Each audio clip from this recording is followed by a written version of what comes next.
shocking images of the unprecedented attacks on the world's cultural heritage by extremists. Mira, John, Never before he in encontrado más recent cosas history have we sobre seen lo que such hablábamos de la amenaza del patrimonio de Oriente Medio por los ataques extremistas. ¿De quién es? De la UNESCO, que montó una ¿Ves campaña cómo para son hacer los frente al procesos expolio de lugares bélicos? históricos en aquella zona. ¿Cómo te sentirías si el patrimonio cultural y natural de tu contexto más cercano fuera destruido? Salvaguardemos toda la cultura que nos queda por compartir. No te pares a pensarlo más. Ponte Es que en me marcha quedó y rebotando celebra la todo el diversidad. asunto de Internet. No, o sea que sigues enganchada al tema. Es que es como para no estarlo. Mira esto otro. Ancient relics and antiques and treasures from the Middle East are being looted and trafficked, of all places, on Facebook. Aquí cuentan que tesoros de Oriente Medio se trafican en Facebook por medio de grupos extremistas y de organizaciones criminales, bueno, según el reportaje de Atar Project, una entidad de arqueólogos norteamericanos que analizó casi 100 grupos privados de Facebook, bueno, con cientos de administradores, miles de usuarios, en los que se ofertaban piezas patrimoniales de zonas de guerras o limítrofes. O sea, la red como un medio de tráfico de tesoros y antigüedades. Exacto, todo unido. No solo Internet, sino directamente las redes sociales, sin necesidad de llegar a la dark web. Todo está a golpe de tecla. Miras lo que te interesa, metes tu tarjeta y lo puedes comprar al otro lado del mundo, aunque te arriesgues a recibir falsificaciones o réplicas, claro. Atar descubrió una cosa más, que durante la pandemia se intensificó la venta por Internet gracias al incremento del expolio.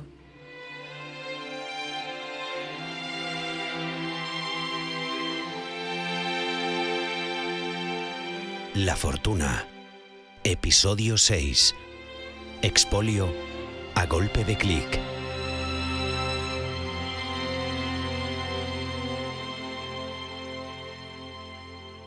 Tengo en mis manos un iPad y en él voy a entrar en Internet y simplemente pues voy a entrar en la plataforma más común de compraventa que existe, que es eBay. Por poner un ejemplo. Néstor Marqués es uno de los divulgadores más conocidos en Internet que se enfrenta a aquellos que trafican con arte en las redes. Él es el creador del proyecto online Antigua Roma al Día y realiza con nosotros un ejercicio básico que podría hacer cualquiera. Y aquí simplemente voy a poner las palabras moneda romana y vamos a ver qué es lo que aparece. El segundo anuncio que me encuentro, el primero es una falsificación, aunque yo le diría réplica porque no creo que la intenten vender como auténtica, porque se ve muy claramente.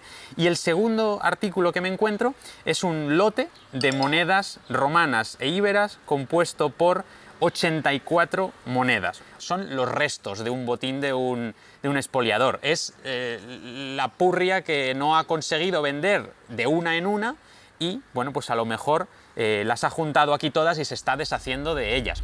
Yo creo que Internet, lógicamente, nos ha dado grandes alegrías, pero también, efectivamente, tiene su parte mala, su parte negativa. Y es precisamente que esas redes de expolio que siempre han existido ahora han encontrado una nueva forma de comunicarse y de compartir sus delitos, y esto lo hace también mucho más complicado para las autoridades a la hora de desenmascararlos y de destruir un poco esas relaciones que pues se hacen a través de Facebook o a través incluso de WhatsApp, que bueno, pues son medios, como digo, muy difíciles de rastrear normalmente, porque al final cuando no existía Internet, una persona que entraba en ese comercio ilícito y en esa deriva del expolio tenía que hacerlo conociendo a ciertas personas. Ahora hay grupos en Internet que se dedican precisamente a fomentar el expolio y es muy fácil encontrar por Internet pues un detector de metales o personas que se organizan para expoliar yacimientos. Ya, pero esto sucede solo en el ámbito internacional. Pues no. Por eso quería hablarte, me tienes que ayudar. He encontrado un caso que me lleva a otro y a otro hasta descubrir que cualquiera puede comprar arte expoliado entrando en Internet. Escucha. El Museo Arqueológico de Córdoba exhibirá las más de 600 joyas andalusíes del siglo XI incautadas por la policía al descubrirlas a la venta en redes sociales. Se identificó al intermediario y a la persona que halló el tesoro en una muestra más del negocio de arte de origen ilícito que se mueve en Internet. Habrá que ir a Córdoba, entonces. Bueno, y al resto de Andalucía, porque es la comunidad que más sufre el expolio arqueológico y que acaba en buena parte en Internet.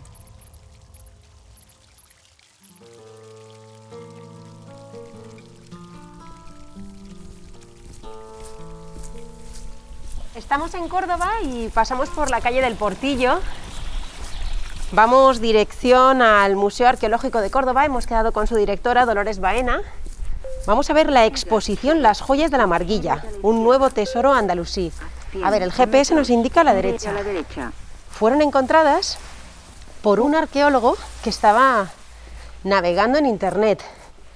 Las joyas estaban siendo subastadas al mejor postor, así que ahora las vamos a tener delante y le preguntaremos el valor que tienen a su directora y la importancia de haberlas recuperado.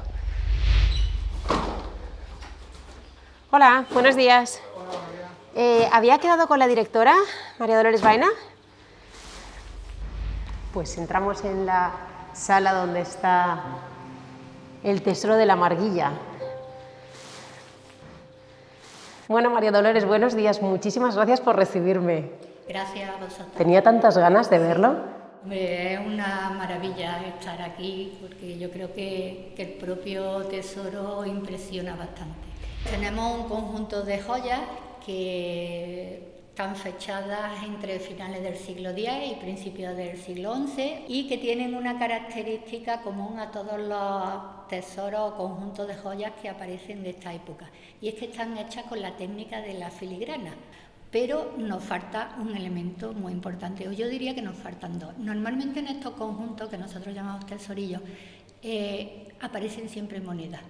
¿Y dónde están las monedas? No sabemos si en este había o no están, en qué entorno estaría o en qué, en fin, en qué contexto estaría, pues también ese es un valor que tenemos que tener en cuenta. Te voy a pedir que me cuentes esa historia. ¿Cómo aparece este tesoro? Bueno, en febrero del 2020 llega el tesoro al museo. A mí me llama la delegada de Cultura de la Junta de Andalucía y que van a traer unas piezas muy importantes y que viene... ¿Me puedes contar cómo la policía llega a él? Bueno, pues se localiza a través de internet, parece ser que se localiza una foto de que hay, pues como una intención de venderlo y se sigue la pista de esto hasta que se llega, pues a la persona o personas que lo tenían y que lo estaban manipulando. Un tesoro del siglo X-XI de la época califal cordobesa en internet al clic del mejor postor. Bueno, normalmente por lo que nosotros conocemos en internet no salen piezas tan buenas, tan valiosas, pero sí, de vez en cuando salen piezas y es un seguimiento que, como digo, los cuerpos y fuerzas de seguridad del Estado dedicados a la defensa del patrimonio pues siguen muy, muy atentos. Tenía que hablar con la policía y para ello me puse en contacto con la Unidad de Policía Nacional adscrita a la Comunidad Autónoma de Andalucía.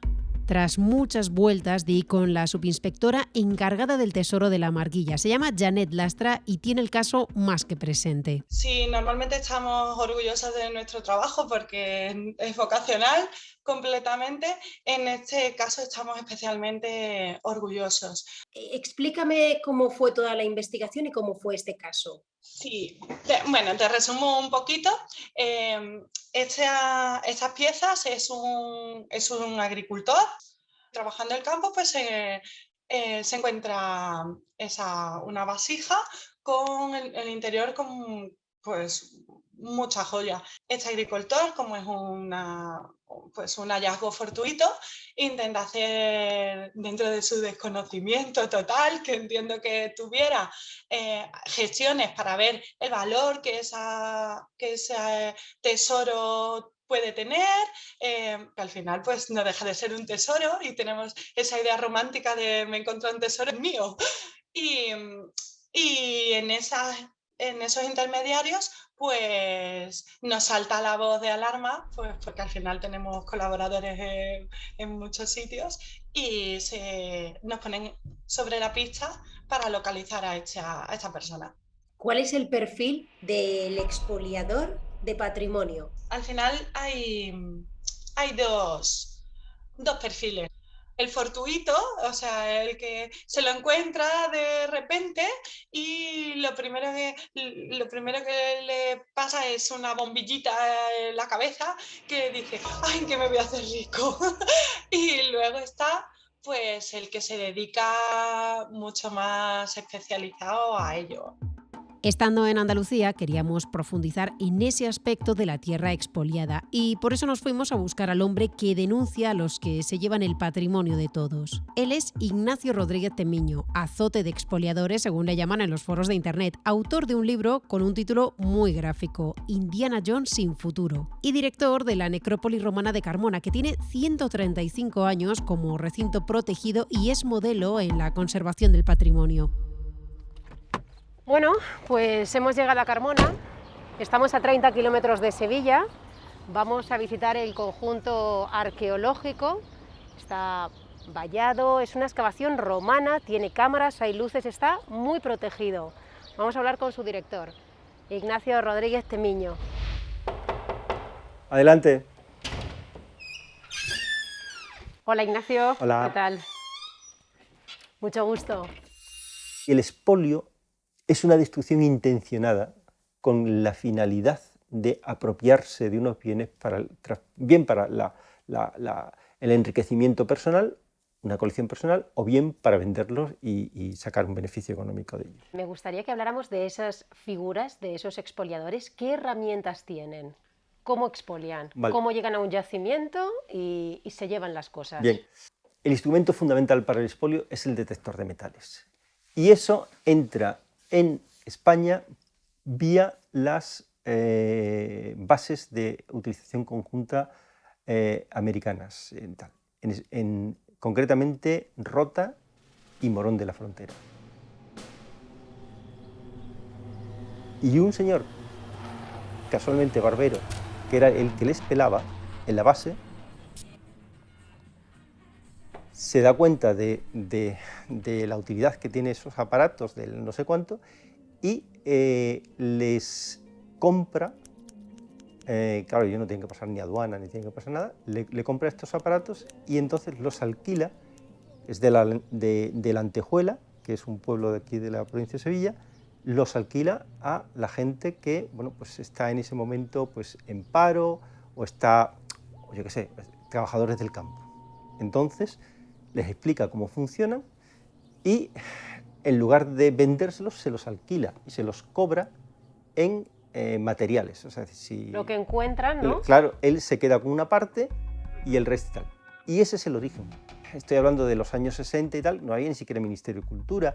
Esto era una cosa así como cuando empiezan a saltar las alarmas, bueno, pues ya es que hay piteros por toda la provincia, ¿no? Y por todo. Nosotros pensamos en un pitero y nos imaginamos a ese señor que hemos visto todos en las playas españolas, que va entre las toallas buscando moneditas, cadenas. No podemos imaginar algo así, como un artilugio que vemos, incluso nos hace risa en las playas, de repente se convierten en expoliadores de yacimientos arqueológicos del patrimonio de España. Un aparato detector es facilísimo, es decir, es legítima su venta, la puedes encontrar en el Corte Inglés, lo puedes encontrar en internet, lo encuentras de segunda mano, pueden costar desde 600 a 4.000 euros, 6.000, los hay hasta de 12.000 y los hay para todo tipo. Hay gente que son auténticamente virtuosos. De hecho, nosotros le pedimos a algunos de ellos que vengan con nosotros a trabajar en las excavaciones porque son capaces de distinguir perfectamente lo que nadie distingue. Emite una onda electromagnética que interactúa con el campo magnético que tiene el metal y eso se traduce en un sonido. Según la diferencia entre un campo magnético y el otro, dependiendo del tipo de metal, dependiendo de la profundidad, pues así emite un sonido u otro. Los que realmente son criminales desde el punto de vista jurídico-penal son los que utilizan esos instrumentos para encontrar, por ejemplo, una tumba romana. Si ellos saben que esa zona, pues hay cerca un yacimiento, etcétera, etcétera, que se ve por las evidencias que hay en el suelo de objetos rotos, de ladrillos, de trozos de piedras y tal y cual, pues detectan una y con una batida rápida y tal, detectan dónde está clavan una pica, saben la profundidad, ponen un pequeño elemento de baliza, una piedra, algo que puedan reconocer. Una señal. Y vienen por la noche con un coche y a los faros del coche, 3 personas, 2 trabajando y 1 descansando, en una noche se levantan 60 tumbas. Mi primer, digamos, encuentro ya profesional con el detectorismo es cuando soy arqueólogo en Écija, en los comienzos de los 80, y entonces, en aquella época, ¿cómo se mueven las piezas? En bares. La gente se reunía en un bar, bares que se llamaban, por ejemplo, el denario, que es el nombre de una moneda romana de plata. Y entonces, y allí iban mediadores. Esta gente llegaba allí y decía, bueno, ¿qué hay? La gente empezaba allí a sacarle cosas como si fuera un mercado chino o un mercado persa. Y vamos, allí con total impunidad, tomándose un café o tomándose 50 cafés. En los años 80, claro que había leyes, pero también había otras prioridades. ¿Cómo se persigue a día de hoy? Bueno, te voy a decir cómo se hace y después cómo se persigue. Venga. ¿Cómo se ha cambiado por esto? El acceso a Internet. Teléfonos móviles, Internet. El acceso a Internet. Ya no hacen falta mediadores. Hay en eBay, en tantos y tantos sitios, en Wallapop, en miles de sitios, donde tú haces una foto, te haces un perfil y con Google Translator dice Roman coins, 70 euros. Expolio a un solo clic y además a nivel global, ¿no? Sí, sí, por supuesto.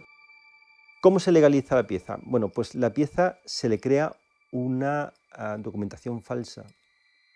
La pieza no se mueve, pero una foto de la pieza, pues hace falta que tenga permisos de exportación, permisos de importación, y entonces, ¿dónde consigues permisos de exportación y permisos de importación fáciles? Pues en países con escasos controles de este tipo de cosas, entonces pues sobornando a agentes de aduanas en países del Próximo Oriente, por ejemplo, enseguida te encuentras con un sello que dice que esa pieza ha salido hace 2 años. Una vez que tú tienes, digamos, que has conseguido que tus piezas estén en un portal de ventas y tal y cual, pues es como una transacción cualquiera. En general, si no son grandes sumas de dinero, pasan desapercibidas al fisco, pasan desapercibidas a cualquier instrumento de coordinación, de fiscalización, y entonces, bueno, pues lo vendes y lo mandas en un paquete. Hemos dado aviso a Guardia Civil, a Policía Nacional, de piezas que han aparecido, por ejemplo, en chats, en grupos privados de Facebook, y se han recuperado. Pero al día siguiente, nosotros jugamos, es decir, la gente que defiende el patrimonio, sea Policía Nacional, sea Guardia Civil, sea Fiscalía, seamos nosotros, sean tal, jugamos muy buenos partidos y ganamos muchas veces, ganamos muchísimas veces. Pero no siempre ganan porque del otro lado hay abogados defensores y a ellos teníamos que acudir también. Dejé a John en Córdoba para que fuera a ver a Miguel Gómez de la Rosa. Fue el defensor de la mitad de los acusados del caso Tertis, el mayor caso de expolio terrestre. 300.000 piezas sospechosas de haber sido expoliadas y que, finalmente, después de 3 años de litigio, fueron devueltas a los 52 detenidos en la operación. Para muchos fue un mazazo a la lucha anti-expolio, pero para Gómez de la Rosa, la demostración de que los piteros no son criminales es la otra cara de esa pugna. Se ha demonizado el tema de... Yo no hablo del expolio, el expolio es una cosa y el uso de detectores de metales, el amor por la historia, por la arqueología, es otra completamente diferente. Podría decir que, digo, la casa, por el hecho de que existan furtivos, yo no puedo demonizar la casa, porque la casa desarrollada dentro de unos ámbitos, unos parámetros y un control administrativo y legal, se puede ejercer perfectamente y es necesaria. Yo tengo la convicción de que todo se mueve por dinero, ¿no? En esta vida, lamentablemente, todo tiene un trasfondo económico, y este también. Desde la perspectiva legal o administrativa, se ha creado una estructura, una maraña tremenda, brutal, a nivel autonómico, a nivel nacional, que vive de esto. Entonces, aquí se ha demonizado esta actividad a unos niveles, desde mi punto de vista, injustificados, y no con eso quiero decir que no haya muchísimos casos que deban perseguirse, Hay que poner el límite entre la actividad inocua y la actividad ilegal. Este asunto de Segovia son 2 personas, son de Madrid, se les imputa un delito contra el patrimonio, se les reclamaba una indemnización millonaria y han salido absueltos. Un juicio que fue el lunes y han salido absueltos el miércoles. O sea, el juez no ha tenido ni mucho que pensar, ¿no? Clarísimo. Acusados por el fiscal, acusados por la Junta de Castilla-León, están absueltos. Lo que tienen que decir no es la cantidad de gente que está imputada, sino la gente que está condenada. Y que presenten sentencias condenatorias, porque si los delitos son tan flagrantes, tan evidentes y tan justificados, yo te aseguro que la ley se aplica. Se lanza la noticia. Operación, todos son unas operaciones, siempre tiene el mismo matiz, el mismo contexto. Redes organizadas que se dedican al tráfico, al expolio y al tráfico, siempre. Porque es lo que vende. La noticia no puede decir que he cogido a 2 desgraciados del pueblo de al lado con un detector de metal en medio de un barbecho. Eso no vende.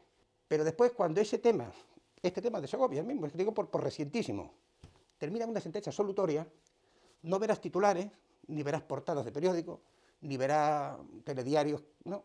Porque ya no es lamentablemente, la justicia aplicada no es noticia. La acusación injustificada, porque injustificada a la vista del resultado, ¿no? Eso es noticia, es lamentable. Lamentable. Si yo me voy a un yacimiento arqueológico, de un detector de metales, soy un expoliador.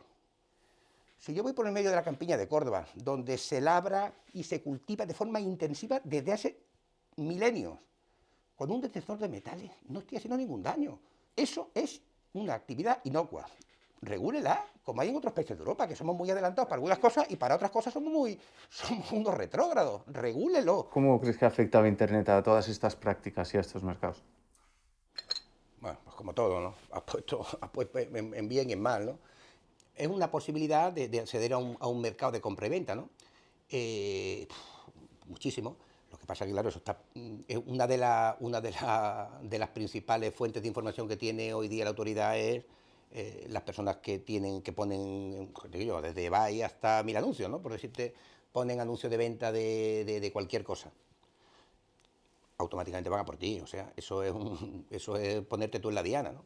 Son 2 visiones contrapuestas, la de Gómez de la Rosa y la de Temiño, con quien regreso para que nos muestre en la necrópolis de Carmona, además de la tumba de Servilio y otras joyas romanas, una sala muy especial llena de detectores y piezas arqueológicas. ¿Y en esta sala qué tienes, Ignacio? Pues os voy a enseñar cuando esto aparece en Internet, cuando esto aparece fuera, cuando no sabemos de dónde proceden. Nosotros sabemos que esto procede de una tumba, de una cremación, podemos interpretar los rituales, podemos sacar la información para explicar. Eso es lo que se pierde.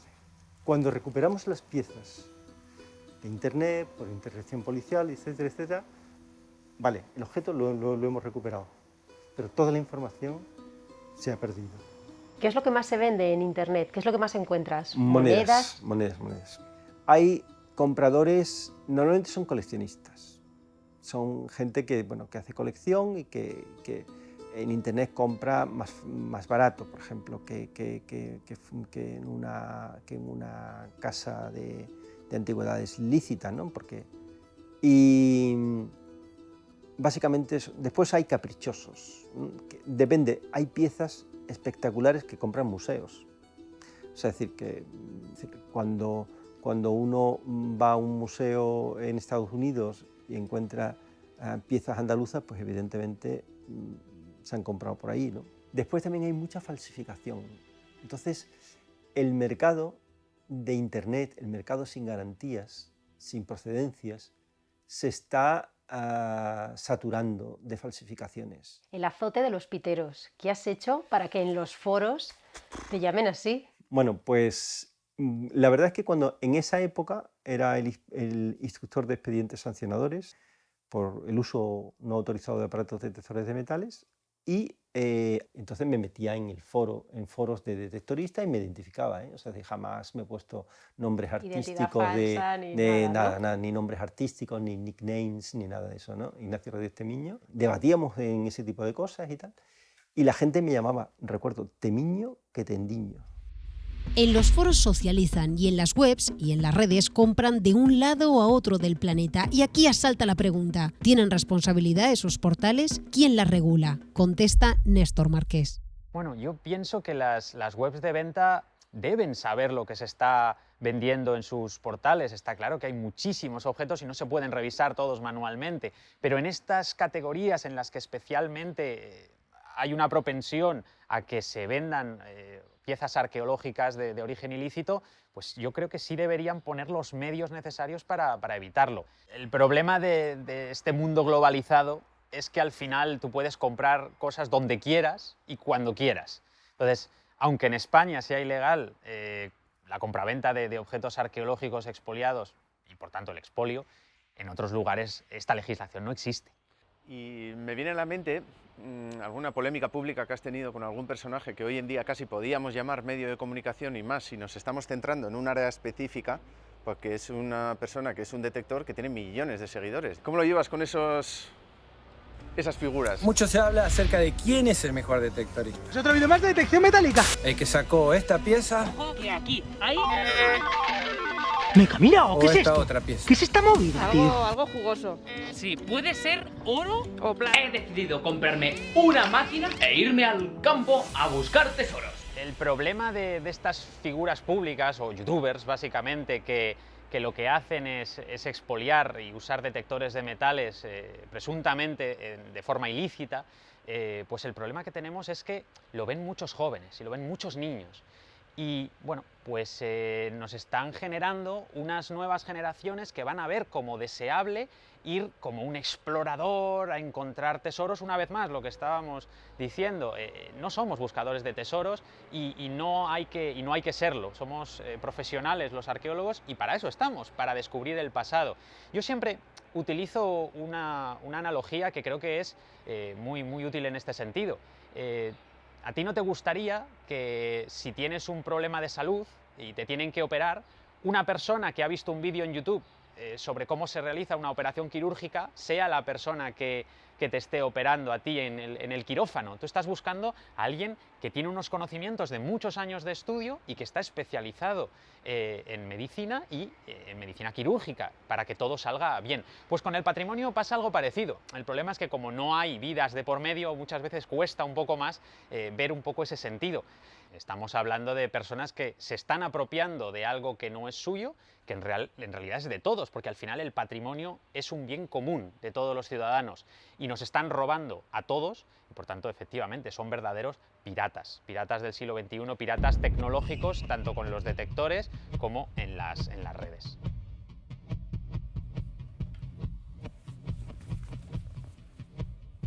Bueno, aquí se acaba todo. Qué curioso, que todo lo que nos dicen los personajes de este episodio coincide plenamente con todo lo que nos han venido diciendo hasta ahora. Tesoros, lucro, piratería. Los barcos iban cargados de tesoros. Que todo se puede combatir con más educación y con más medios. Bueno, ¿y qué vas a hacer ahora? Bueno, pues recordar todo lo que hemos recorrido. Los mortales tiene la idea de que un galeón es una moneda colgada en un cuello. Y es que hemos fallado en decir lo que es el tesoro, ¿no? Yo sé dónde hay cosas en el mar aquí, pero con latitud y longitud. De repente un día te podías sonreír la fortuna. Y allí me senté debajo de un árbol viejo a llorar, que lo sigo haciendo. ¿Cuánto pagaría una cazatesoros por tener tu información? ¿Te han tentado? Sí, sí, sí. ¿Quiénes serían los traficantes más poderosos de arte? Que son los ricos, son la gente poderosa. Del fondo del mar a la España vaciada, del robo de alto standing a la colonización del arte y de ahí a Internet. Y pensar que hay mucho camino por recorrer hasta acabar con el expolio del arte, que al final es como robarnos nuestra propia historia.